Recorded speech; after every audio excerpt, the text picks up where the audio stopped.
இப்போ சமீபத்துல நடந்த கரூர் இடைத்தேர்தல் பிரச்சார கூட்டத்துல முதல்வர் அவர்கள் இரங்கல் தெரிவிக்க போனாங்க இல்லையா, அந்த கூட்டத்துல முதல்வர் விஜய் அவர்கள் பேசினதை நம்ம எல்லாரும் கேட்டு இருந்திருப்போம். ஆனா அங்க ஒரு அம்மா ஒருத்தங்க பேசினாங்க, அதை கொஞ்சம் கேட்டு வந்துருவோம்.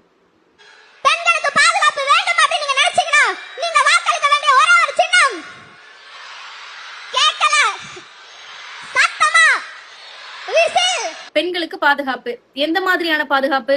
நீங்க ஆட்சிக்கு வந்து வெறும் 40 நாட்கள்ல 200க்கும் மேல பாலியல் குற்றங்கள் நடந்தப்பவும் கூட வாயவே திறக்காம இருந்தீங்களே, அந்த மாதிரியான பாதுகாப்பா?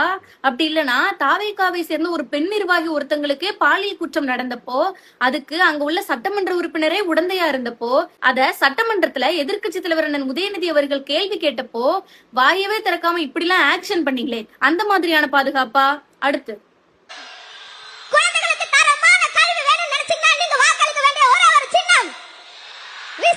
தரமான கல்வி எந்த மாதிரியான கல்வி?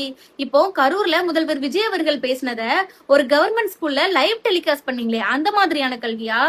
ஸ்கூல் ஸ்டூடெண்ட்ஸ் யூனிஃபார்ம் போட்டிருக்கும் போதே தாவேகாவை சேர்ந்த நிர்வாகிகள் கட்சி கொடியை கொண்டு போய் நட்டு வைக்க சொன்னீங்களே, அந்த மாதிரியான கல்வியா? அடுத்தது